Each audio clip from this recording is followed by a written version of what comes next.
Visité a mi abuela enferma para cuidarla, y mis tíos dijeron que solo quería robar su herencia, hasta que vieron quién se llevaba todo. Nunca pensé que la situación con mi familia pudiera llegar a extremos tan bajos, y mucho menos que, por intentar hacer lo correcto, terminaría convertida en el blanco de ataques malintencionados por parte de personas que, se supone, deberían haberme apoyado. Todo comenzó cuando mi abuela paterna, la única figura verdaderamente constante en mi vida desde que tengo memoria, empezó a deteriorarse visiblemente. Tenía 83 años, una mente lúcida que poco a poco empezaba a flaquear y un cuerpo que ya no le respondía con la misma firmeza de antes. A pesar de eso, seguía teniendo esa mirada decidida, esa forma particular de hablar con la seguridad de quien ha atravesado todas las tormentas posibles sin perder la dignidad. Ella fue la que me crió durante buena parte de mi infancia, especialmente en esos años en los que mi madre no podía ni quería hacerse cargo de mí y mi padre estaba demasiado ocupado desapareciendo de nuestras vidas. Apenas me enteré de que su salud había empeorado, tomé una decisión sin pensarlo demasiado, pedí una licencia en mi trabajo y me trasladé a su casa para acompañarla. No tenía intenciones ocultas, no buscaba reconocimiento ni compensación alguna. Lo hice porque era lo correcto, porque ella había estado para mí cuando nadie más lo hizo. Y ahora me tocaba a mí devolver al menos una mínima parte de todo ese amor silencioso que me dio cuando yo era apenas una niña que no entendía por qué nadie más la quería. Mi llegada a su casa fue tranquila al principio. Me encargué de organizar su medicación, poner orden en la cocina, contactar a un fisioterapeuta que pudiera ayudarla a recuperar algo de movilidad, y pasábamos las tardes hablando, recordando historias del pasado o simplemente sentadas en silencio.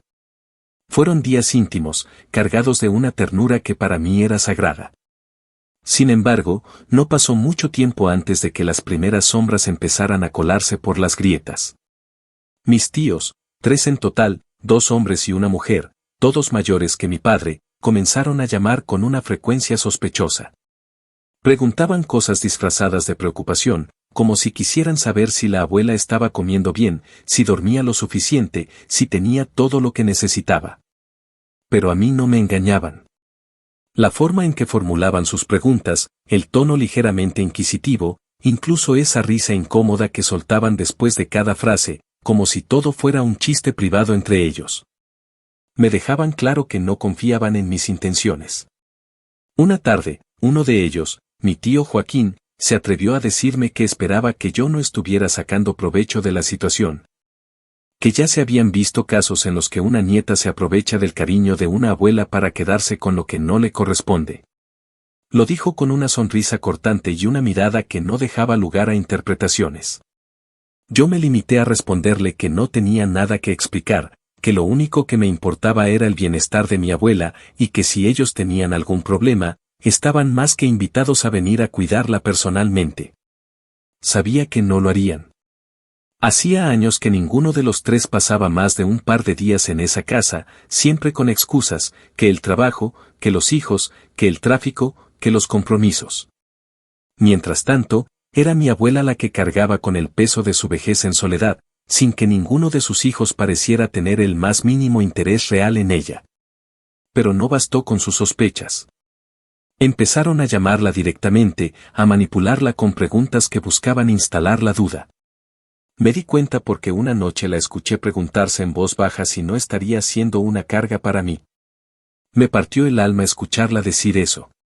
Me senté a su lado y le dije, con toda la honestidad que tenía dentro, que nunca podría ser una carga para mí, que cuidar de ella era un privilegio. Apretó mi mano con esa fuerza frágil y me sonrió, aunque con tristeza. Me dijo que había cosas que yo aún no sabía, que a veces la gente muestra su verdadera cara cuando cree que hay algo que ganar. No entendí del todo a qué se refería en ese momento, pero sus palabras no me abandonaron. Así empezaron los roces, la tensión, las llamadas pasivo-agresivas, las insinuaciones constantes. Mis tíos estaban convencidos de que yo tenía un interés oculto en la herencia de mi abuela, como si la casa modesta en la que vivía, los pocos ahorros que le quedaban y los muebles antiguos tuvieran un valor tal que justificara una conspiración. Intentaban envenenar todo, desde los pequeños gestos cotidianos hasta mis silencios. Llegaron incluso a llamarme frente a ella y decir, medio en broma y medio en serio, que ya sabían quién iba a salir ganando cuando la abuela se fuera. Yo tragaba saliva, me mantenía firme y continuaba con mi rutina diaria, levantarme temprano, hacerle el desayuno, organizar sus medicinas, acompañarla al parque cuando podía, limpiar la casa, coordinar citas médicas. Mi abuela, por su parte, parecía ir comprendiendo cada vez con más claridad lo que estaba ocurriendo a su alrededor. Aunque ya no tenía la energía para involucrarse en peleas, notaba sus gestos de desaprobación cuando escuchaba los comentarios de sus hijos. En una de esas tardes tranquilas, cuando creía que se había quedado dormida en su mecedora, murmuró con los ojos cerrados, ellos creen que van a heredar lo que ni siquiera cuidaron. No dije nada, pero sentí un escalofrío recorriéndome la espalda. Esa frase fue, sin que yo lo supiera, la primera señal de lo que estaba por venir. La herencia no era solo un asunto de dinero o propiedades, era una cuestión de memoria, de reconocimiento, de justicia. Y mi abuela lo tenía muy claro. Yo aún no lo sabía, pero todo lo que estaba haciendo, cada comida caliente, cada palabra de consuelo, cada noche sin dormir, era observado por ella con un nivel de lucidez que sus propios hijos jamás imaginaron. Y cuando llegara el momento, sería ella quien decidiera quién merecía quedarse con algo, aunque ese algo no fuera lo que todos estaban esperando. Porque en esta historia, la verdadera herencia no sería una casa, ni un terreno, ni una cuenta bancaria. Sería una decisión contundente que sacudiría las bases de una familia hipócrita, y que revelaría, en toda su crudeza, quién fue realmente leal. Y quien simplemente esperaba el momento perfecto para recoger los frutos del árbol que nunca cuidaron. Actualización 1. Habían pasado ya unas 3 semanas desde que me instalé definitivamente en la casa de mi abuela y, aunque los primeros días estuvieron marcados por una especie de paz silenciosa, en la que ella y yo compartíamos momentos simples pero significativos, la atmósfera comenzó a enrarecerse de forma progresiva con la llegada de las primeras visitas inesperadas. Aquel lunes, justo después de que termináramos el desayuno, una taza de avena con canela y un poco de pan tostado, como a ella le gustaba, sonó el timbre de la puerta de forma insistente. No fue una de esas veces en que alguien toca con suavidad, anunciando su presencia con cortesía. Esta vez fue una secuencia seca y continua, como si la persona al otro lado tuviera prisa o creyera que la casa le pertenecía. Al abrir, me encontré con la figura imponente y soberbia de mi tía Maritza, acompañada por su esposo, un hombre gris que siempre se mantenía en segundo plano, casi como un apéndice de ella, y su hijo mayor. Un primo que no veía desde hacía por lo menos 5 años y que ni siquiera me dirigió la mirada. Sin decir más que un seco buenos días, mi tía cruzó el umbral como si la casa fuera suya, examinando todo con una mirada escrutadora, como si cada objeto, cada mueble, cada detalle tuviera que pasar una evaluación. Detrás de ella, su esposo caminaba sin rumbo claro, y mi primo se detuvo en la sala, sacando el celular de su bolsillo como quien no tiene el más mínimo interés en lo que está ocurriendo, pero aún así desea estar presente. Quizás por pura obligación familiar. No pude evitar sentir como mi estómago se tensaba. Había algo en su actitud que no me gustaba nada, una especie de energía calculada, como si hubieran venido con una misión predefinida. Me dirigí a la cocina para preparar algo de café, intentando conservar algo de hospitalidad a pesar de que la visita no había sido anunciada. Mientras el agua hervía y yo medía las cucharadas de café, escuchaba fragmentos de su conversación con mi abuela, que todavía estaba sentada en el comedor, cubierta por una manta de lana que yo misma le había tejido. Mi tía había adoptado un tono forzadamente dulce, uno de esos registros que resultan más ofensivos por lo falsos que por el contenido real. Le preguntaba cómo se sentía, si estaba tomando las pastillas, si dormía bien, y si no era muy cansado tener que depender de una sola persona para todo. Yo, desde la cocina, sentí como la sangre me hervía. Mi abuela, con su dignidad intacta, respondía con monosílabos breves pero firmes, como si se negara a caer en esa trampa pasiva-agresiva. En un momento dado, oí como mi tía soltaba, en un tono apenas disimulado, es que a veces uno se pregunta si realmente está en buenas manos, con tanta gente interesada en los bienes ajenos, ¿no crees, mamá? Lo dijo como si estuviera lanzando una idea al aire, pero su intención era tan obvia que no requería de mayores explicaciones. Yo salí de la cocina con la bandeja del café, la coloqué en la mesa del comedor con un cuidado meticuloso, y sin levantar la voz respondí que si ella tenía alguna duda sobre mis intenciones, podía hacérmelo saber directamente. Mi tía me miró con una media sonrisa que no alcanzaba a tocar sus ojos, una de esas sonrisas que tienen más veneno que cortesía, y dijo que no, que por supuesto que no desconfiaba. Pero que era natural que se preocuparan por su madre, ya que llevaban tantos años cuidando de ella. Tuve que morderme la lengua para no estallar, porque la realidad era que en los últimos 5 años mi tía la había visitado apenas en 2 ocasiones, y en ninguna de ellas se había quedado más de un par de días. La única razón por la que ahora se mostraba tan interesada era porque, con la salud de mi abuela tambaleándose, el fantasma de una posible herencia flotaba sobre sus cabezas como una promesa dorada. Después del café, y sin que nadie lo pidiera, mi tía empezó a hacer un recorrido por la casa. Abrió puertas, inspeccionó armarios, miró dentro del refrigerador, como si estuviera evaluando el estado de los bienes. En un momento particularmente desagradable, se detuvo frente al pequeño escritorio donde mi abuela solía guardar sus papeles importantes. Lo miró detenidamente, lo palpó con los dedos y comentó, sin dirigirse a nadie en particular, que sería prudente resguardar ciertos documentos por si más adelante se necesitaba revisar alguna propiedad o cuenta bancaria. Aquello fue la gota que colmó mi paciencia. Me acerqué a ella con firmeza y le dije que mientras yo estuviera a cargo del cuidado de mi abuela, no permitiría que nadie entrara en su espacio privado sin su consentimiento.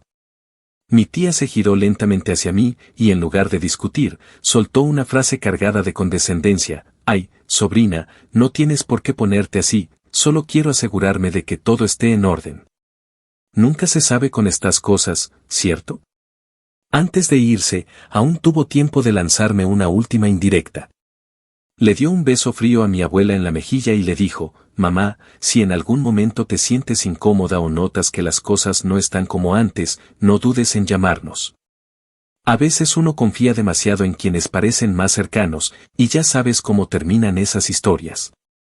Luego se dirigió a mí con esa falsa cordialidad suya, agradeció el café y salió por la puerta con su esposo y su hijo, dejándome con una mezcla de rabia, impotencia y desasosiego que tardé horas en sacudirme del cuerpo.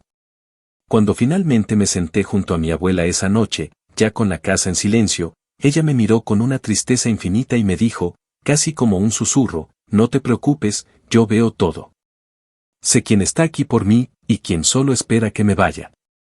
Fue la primera vez que me di cuenta de que, detrás de su aparente fragilidad, mi abuela todavía tenía la lucidez suficiente para entender las dinámicas miserables que sus propios hijos estaban empezando a desplegar. Esa noche no pude dormir bien. Me quedé pensando en todo lo que había visto, en lo que se avecinaba, y sobre todo en el peso de la lealtad. Porque a veces, cuidar a alguien que uno ama también significa prepararse para proteger su memoria del olvido, y su legado del oportunismo más mezquino. Y yo, aunque todavía no lo sabía del todo, estaba a punto de ser arrastrada al centro de un conflicto mucho más profundo de lo que jamás imaginé. Actualización 2. Había transcurrido poco más de un mes desde aquella visita cargada de tensión, y aunque intenté seguir con mi rutina lo más serenamente posible, la inquietud instalada por mis tíos se había vuelto una sombra constante en la casa. Aún en los días más tranquilos, cuando mi abuela y yo compartíamos un café o le leía algún pasaje de sus libros favoritos mientras se recostaba en su butaca de siempre, había algo en el ambiente que se sentía fuera de lugar. No era solamente el recuerdo de los comentarios malintencionados o de los recorridos invasivos por cada rincón de la casa.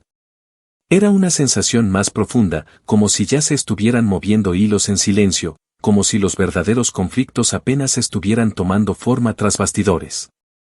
Fue durante una mañana especialmente húmeda y pesada que mi abuela, con su voz ligeramente temblorosa, me pidió que la ayudara a sacar una carpeta que tenía guardada al fondo del ropero de su habitación.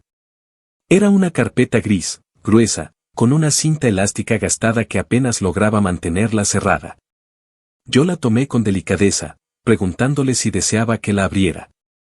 Ella negó con la cabeza y me dijo que no, que solo quería tenerla cerca, que más tarde la revisaría con calma. Aquello no me sorprendió demasiado, pero sí me dejó con una incómoda curiosidad. Aunque jamás me había metido en los asuntos personales de mi abuela, aquella carpeta me hizo recordar la manera en que mi tía la había examinado con tanto interés semanas atrás. Me pregunté si acaso ella también sabía de su existencia y, sobre todo, si esa era la razón de su repentina preocupación por el estado de la casa y la salud de su madre. Con el paso de los días, las llamadas de mis tíos comenzaron a adquirir un tono distinto. Ya no fingían preocupación, sino que hablaban con una urgencia apenas disimulada. Querían saber si mi abuela había tomado decisiones importantes últimamente, si alguien la estaba asesorando, y si había mencionado algo respecto a dejar las cosas organizadas para cuando ya no estuviera. Me quedé escuchando en silencio todas y cada una de esas preguntas, preguntándome si eran conscientes del nivel de crueldad que suponía tratar esos temas como si se hablara de una cuenta por cerrar. La voz de mi tío Joaquín, siempre tan calculada, me repitió en más de una ocasión que no querían dejar todo en el aire. Que sería muy irresponsable que una persona de su edad no hubiera definido claramente el destino de sus bienes y que esperaban que yo, por estar tan cerca, tuviera claro si ya existía algún tipo de testamento. Respondí lo mismo cada vez, que no tenía idea, que si lo había, no era asunto mío, y que si querían saber algo concreto, debían hablarlo con ella. Lo que no les dije fue que ya sospechaba que ese testamento existía y que, por la forma en que mis tíos se comportaban, probablemente no los favorecía tanto como esperaban. Lo intuía no por certezas materiales, sino por gestos, frases aisladas que mi abuela dejaba escapar sin querer. Como cuando en una tarde nublada me dijo que había hecho todo lo posible por no repetir con sus nietos los errores que cometió con sus hijos. O cuando, después de una larga siesta, murmuró que la verdadera gratitud no se demuestra en los funerales, sino en los años que los preceden. Las cosas se tornaron aún más turbias cuando, una semana después, recibí una llamada de una mujer que se presentó como la secretaria del abogado de la familia. Quería saber si era posible coordinar una visita breve con mi abuela, ya que ella había solicitado que el abogado viniera a su casa a firmar unos ajustes. No me sorprendió, pero sí me causó una mezcla de alivio y temor. Por un lado, sentí que por fin se estaba preparando para tomar una decisión firme y definitiva. Por otro, supe de inmediato que, si mis tíos se enteraban de que ella estaba en contacto con su abogado, el conflicto escalaría de forma violenta. Acordé una fecha y la secretaria me pidió absoluta discreción. Le prometí que así sería. El día que el abogado llegó, mi abuela ya estaba sentada en la sala, vestida con una blusa de lino y un pantalón de tela cómoda. Había insistido en peinarse sola y en ponerse los pendientes de perla que guardaba para las ocasiones importantes. Recuerdo que me dijo que no quería verse débil, que las decisiones serias se toman con la frente en alto. El abogado, un hombre mayor, muy cordial pero preciso en sus gestos, se sentó frente a ella, sacó unos documentos de su maletín y comenzaron a conversar en voz baja. Yo me mantuve a distancia, sin intervenir, pero observando desde la cocina con una mezcla de respeto y ansiedad. No sabía qué estaba firmando, pero algo en la solemnidad del momento me hizo entender que lo que se estaba sellando allí no era solo un documento legal, sino el cierre de una historia personal. Una especie de ajuste de cuentas entre ella y su pasado. Cuando el abogado se fue, mi abuela me pidió una taza de té. Se la preparé con hierba luisa, como le gustaba, y me senté a su lado. Me tomó de la mano y me dijo, con esa calma suya que siempre me conmovía, que no me preocupara por lo que vendría. Que cuando las cosas salieran a la luz, habría quienes se llenaran de rabia, de resentimiento, incluso de odio, pero que todo lo que había hecho lo había hecho con plena conciencia. Me dijo que lo único que me pedía era que no me dejara arrastrar por la mezquindad, que mantuviera mi dignidad como ella había hecho toda su vida, y que no olvidara nunca que la gratitud no se mide en objetos, sino en actos. A partir de ese día, comencé a notar un cambio sutil en ella. Estaba más tranquila, como si hubiera liberado un peso que llevaba cargando en silencio. Dormía mejor, sonreía con más frecuencia, y ya no se sobresaltaba cuando sonaba el teléfono y el nombre de alguno de sus hijos aparecía en la pantalla.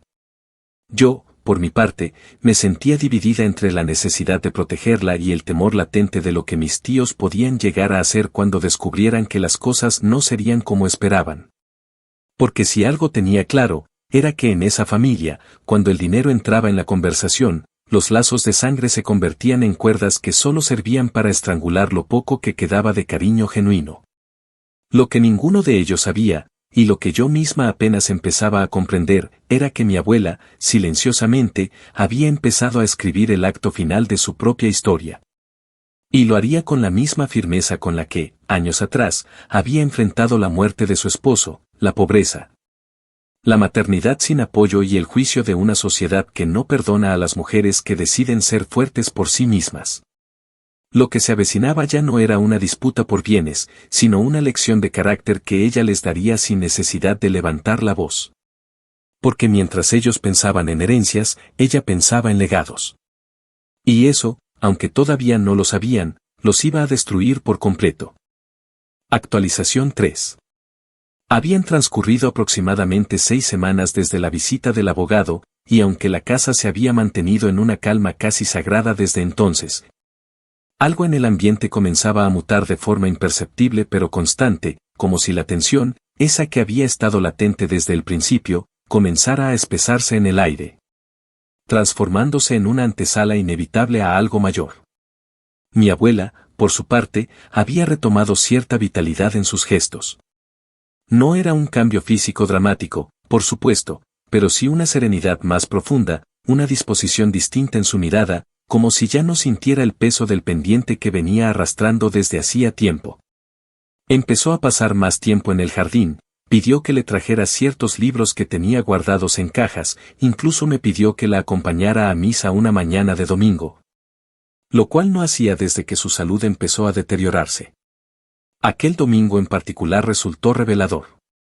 Caminamos lentamente hasta la iglesia del barrio, una construcción sencilla, sin pretensiones, con paredes blancas agrietadas por los años y vitrales opacos que dejaban entrar la luz tamizada. Como si el tiempo dentro de aquel recinto se moviera a otro ritmo. Mi abuela saludó al sacerdote con una familiaridad que me sorprendió. Él, un hombre de rostro amable y edad indefinida, la llamó por su nombre de pila, tomó sus manos entre las suyas y le dijo con voz suave que todo estaba listo, que no se preocupara por nada. No me atreví a preguntar a qué se refería. Me limité a acompañarla hasta el banco más cercano al altar y permanecer en silencio durante toda la misa, observando cómo ella cerraba los ojos durante la homilía, como si más que escuchar estuviera afirmando una decisión ya tomada. Fue esa misma semana cuando mis tíos reaparecieron, esta vez sin previo aviso, pero con una actitud completamente distinta a la mostrada en visitas anteriores. Llegaron juntos, lo cual ya de por sí era sospechoso, pues pocas veces se ponían de acuerdo para hacer algo en conjunto sin que hubiera una motivación financiera detrás. Mi tía Maritza llevaba consigo una carpeta de plástico transparente, de esas que se usan para guardar papeles importantes, y mis tíos Joaquín y César venían visiblemente nerviosos. Aunque intentaban disimularlo con un aire forzadamente cordial que no engañaba a nadie. Entraron a la casa como si les perteneciera, se sentaron sin pedir permiso y comenzaron a hablar con rodeos, mencionando recuerdos de infancia, viejas historias familiares, hasta que, con una risa incómoda, mi tía soltó la frase que realmente les había traído hasta allí: estuvimos hablando entre nosotros y creemos que es momento de organizarnos, mamá. Tú ya no estás en condiciones de manejar sola todos estos asuntos, y sería bueno que nos mostraras qué documentos has firmado últimamente, para ayudarte, claro, no para otra cosa. Mi abuela los observó en silencio durante unos segundos que me parecieron eternos. Luego se acomodó la manta sobre las piernas, se incorporó levemente en el sofá y, con una voz tranquila pero afilada, les respondió que ella no necesitaba ayuda para decidir qué hacer con lo suyo. Les dijo que no había nada que compartir ni que revisar, y que cualquier asunto importante ya había sido discutido con su abogado. Lo dijo sin alterarse, sin levantar el tono, pero con una claridad que no dejaba espacio para objeciones. Mis tíos se miraron entre ellos como si no supieran cómo reaccionar. Fue mi tío César quien rompió el silencio con un comentario que reveló la desesperación que empezaba a invadirlos. Dijo que lo único que querían era evitar problemas más adelante y que estaban dispuestos a colaborar en lo que fuera necesario para que todo estuviera ordenado. Yo estaba de pie junto a la entrada del comedor, escuchando sin intervenir, pero cuando vi cómo mi tía abría su carpeta de plástico y empezaba a sacar una hoja que evidentemente no provenía de ningún documento oficial, no pude quedarme callada. Pregunté directamente si habían traído algo para que mi abuela firmara. Mi tío Joaquín, visiblemente incómodo, dijo que sí, que era un poder para que cualquiera de ellos pudiera gestionar sus cosas en caso de que ella ya no pudiera. La ira que sentí en ese momento me sacudió desde dentro, pero mi abuela fue más rápida. Levantó una mano débil, pero firme, y les pidió que guardaran ese papel, que no tenía ninguna intención de firmar nada, que confiaba plenamente en las decisiones que ya había tomado y que no necesitaba intermediarios. La tensión en la sala era insoportable.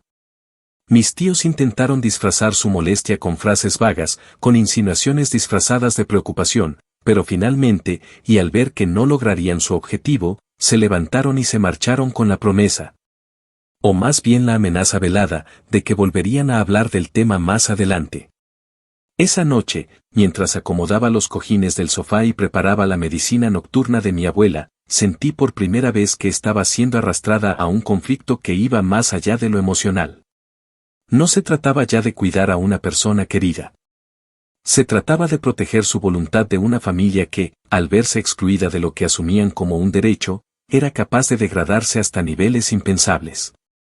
Un par de días después, una vecina de mi abuela, una señora mayor con quien compartía misa y algunas tardes de té, se acercó a mí mientras tendía la ropa en el patio.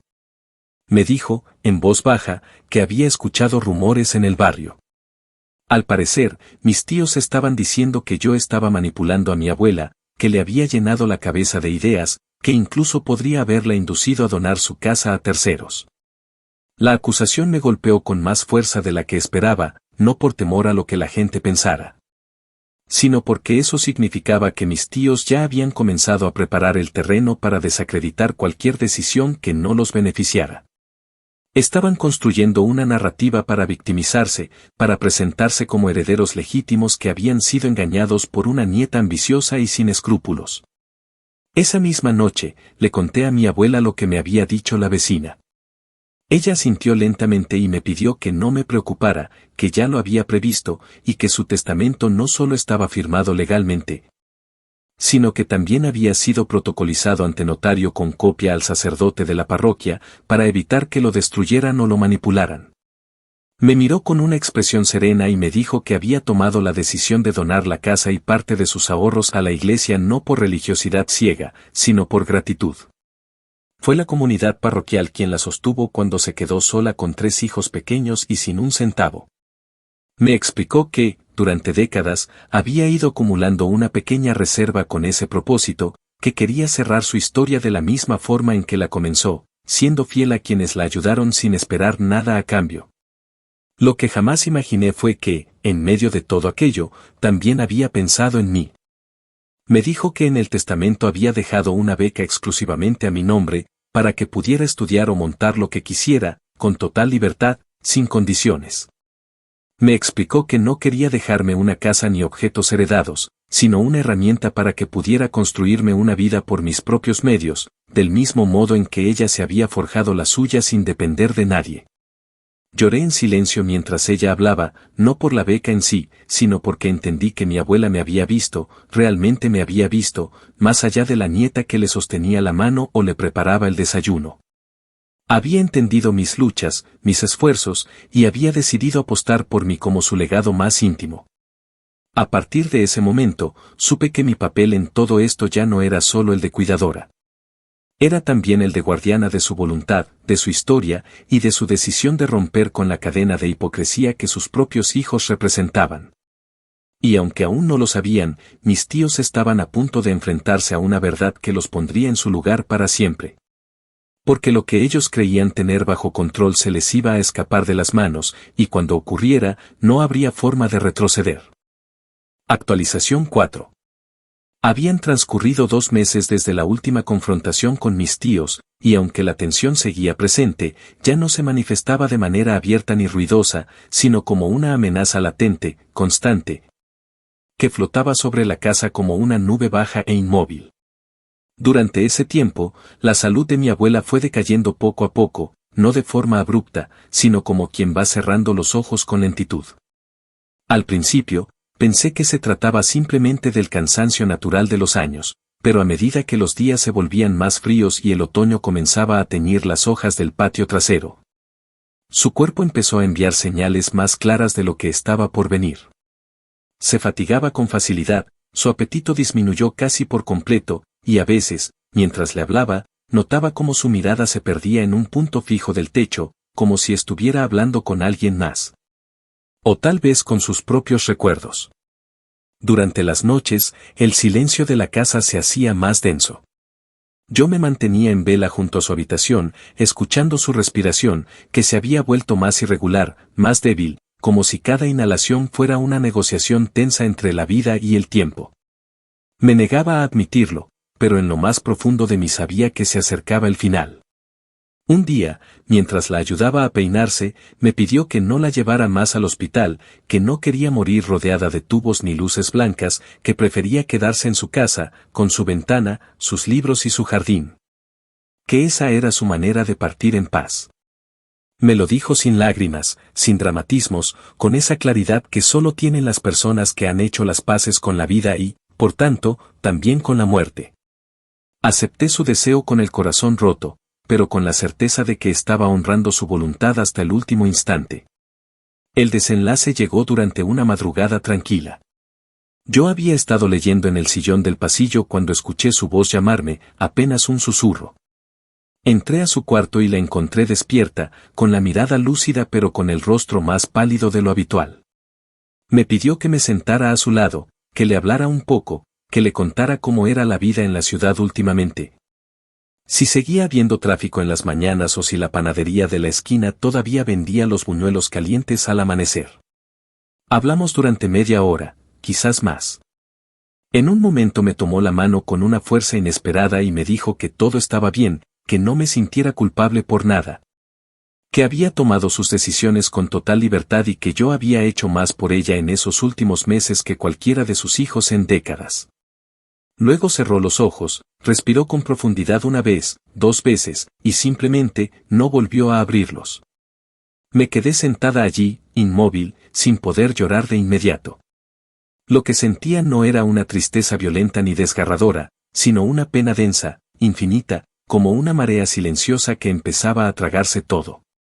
Me incliné, la abracé con delicadeza, y le prometí en voz baja que haría valer cada una de sus decisiones, que no permitiría que su nombre se mancillara por codicia, y que, aunque me quedara sola en esta lucha, llegaría hasta el final.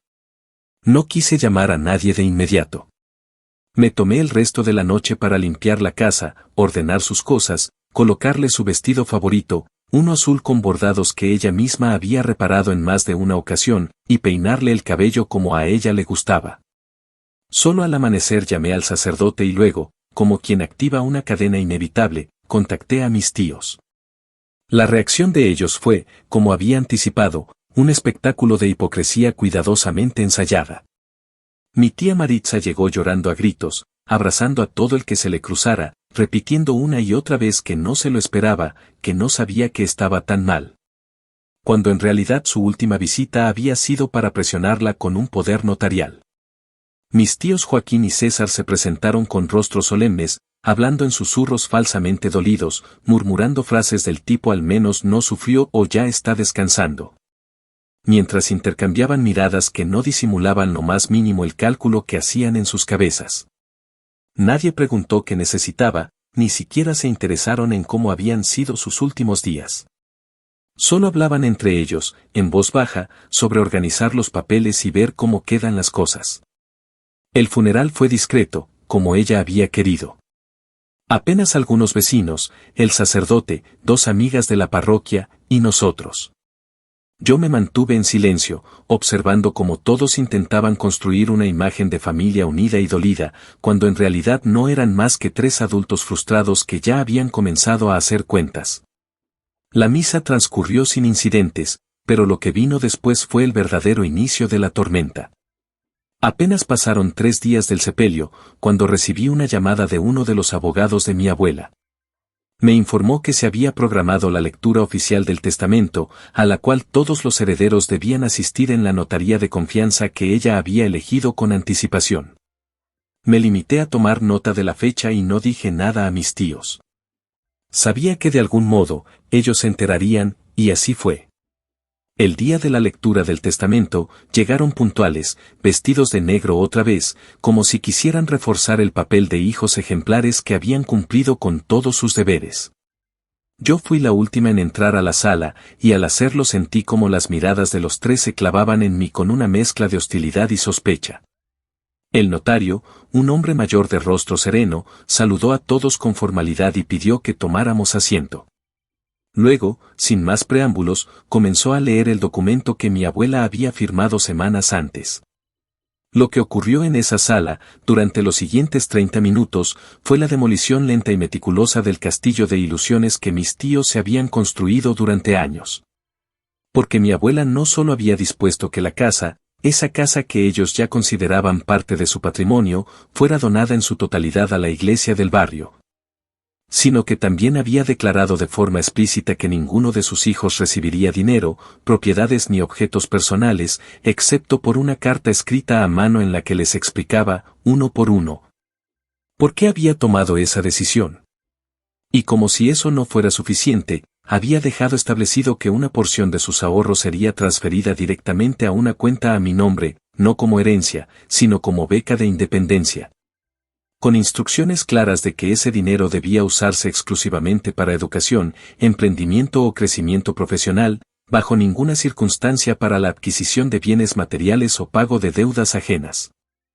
El silencio que se apoderó de la sala cuando el notario terminó de leer fue absoluto. Nadie dijo nada durante varios segundos. Mis tíos estaban pálidos, boquiabiertos, atrapados entre la incredulidad y la rabia. Fue mi tía quien rompió el silencio, diciendo con voz temblorosa que eso no podía ser legal, que seguramente alguien la había manipulado en sus últimos días, y luego me miró con ojos enrojecidos, llenos de odio. Y murmuró que esto fue tu obra, ¿verdad? Tú le llenaste la cabeza, la convenciste, le robaste lo que era nuestro. Mi tío Joaquín simplemente se puso de pie y salió de la sala sin decir palabra, mientras César se quedó sentado, mirando el suelo, como si todo lo que lo sostenía se hubiera derrumbado de golpe. Yo no respondí. No lo necesitaba. Porque la verdadera victoria no era el dinero ni los bienes. Era el reconocimiento de una mujer que había entendido, en sus últimos días, quien había estado a su lado con el corazón limpio y quien solo se acercó para ver qué podía sacar. Lo que ocurrió ese día no fue una repartición de bienes. Fue una sentencia moral. Una restauración de la verdad. Y aunque el vacío que dejó mi abuela dolía más que cualquier otra cosa, también me dejó algo que ninguno de ellos podrá reclamar jamás, su confianza, su gratitud y su decisión de cortar, de una vez por todas, con el ciclo de hipocresía que había marcado su familia durante décadas. Actualización final. Habían pasado casi 3 meses desde la lectura del testamento, y aunque la tormenta inicial pareció calmarse con el paso de las semanas, las secuelas de aquella decisión definitiva se mantuvieron como brasas ardientes bajo la superficie. Mis tíos, tras su reacción inmediata de furia y desconcierto, iniciaron una especie de campaña silenciosa para recuperar algo del control que creían haber perdido. La primera señal fue el intento casi desesperado de impugnar legalmente el documento, bajo el argumento de que mi abuela no se encontraba en pleno uso de sus facultades mentales al momento de firmarlo. Acudieron a médicos, buscaron antiguos exámenes clínicos, incluso intentaron contactar a vecinos que pudieran dar testimonio de alguna conducta errática. Pero todos los esfuerzos terminaron estrellándose contra una pared infranqueable. El testamento estaba perfectamente elaborado, protocolizado por notaría, con certificación médica incluida y declaraciones firmadas por testigos que validaban la total lucidez de mi abuela. Todo estaba blindado, sólido, incontestable. Aún así, no se dieron por vencidos. Incapaces de revertir legalmente la decisión, comenzaron a moverse en el terreno de la opinión pública, ese espacio gris donde los hechos pierden fuerza frente a la percepción. Empezaron a esparcir versiones adulteradas de la historia entre los pocos familiares que aún les hablaban, sugiriendo que yo me había aprovechado de una anciana vulnerable, que había manipulado sus emociones, aislado sus comunicaciones y orientado sus decisiones a mi favor. No lo hacían frontalmente, claro está. Lo insinuaban con miradas, con frases a medias, con silencios cargados de veneno. De pronto, algunas personas con las que antes tenía un trato cordial empezaron a evitarme, a responder mis mensajes con frialdad, a cambiar de tema cuando preguntaba por la familia. Fue una especie de destierro social encubierto, sutil, pero profundamente hiriente. Durante un tiempo, me pregunté si valía la pena continuar enfrentando ese desgaste emocional, si debía quedarme a resistir o simplemente dar un paso al costado y marcharme.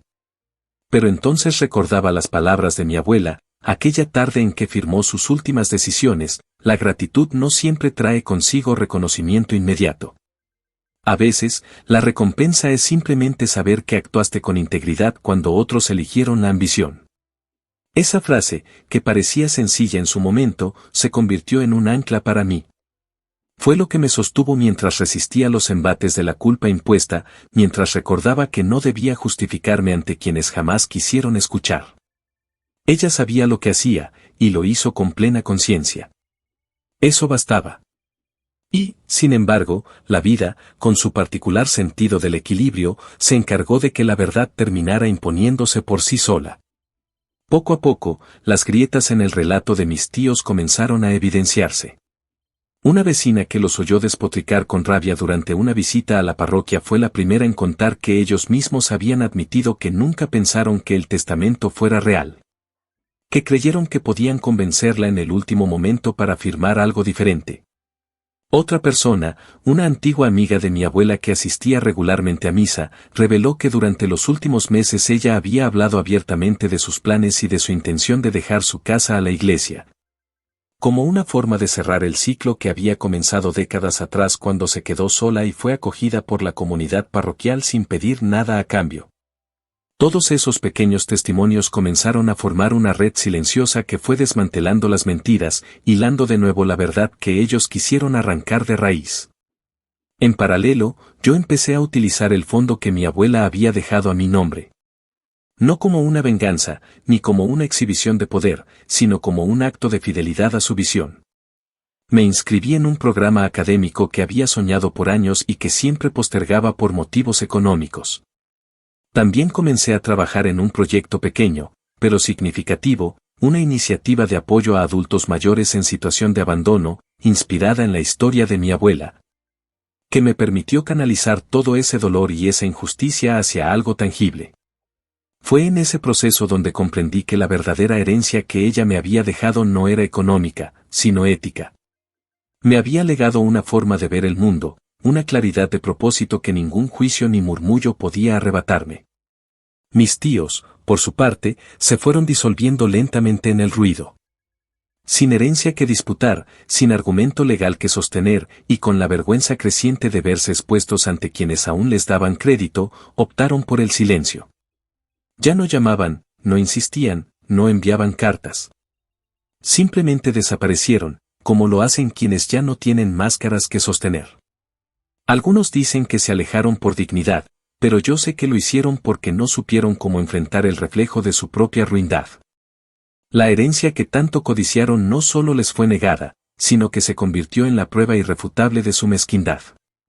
Y aunque nunca lo admitirán en voz alta, sé que les dolió más perder el control sobre el relato que perder los bienes materiales.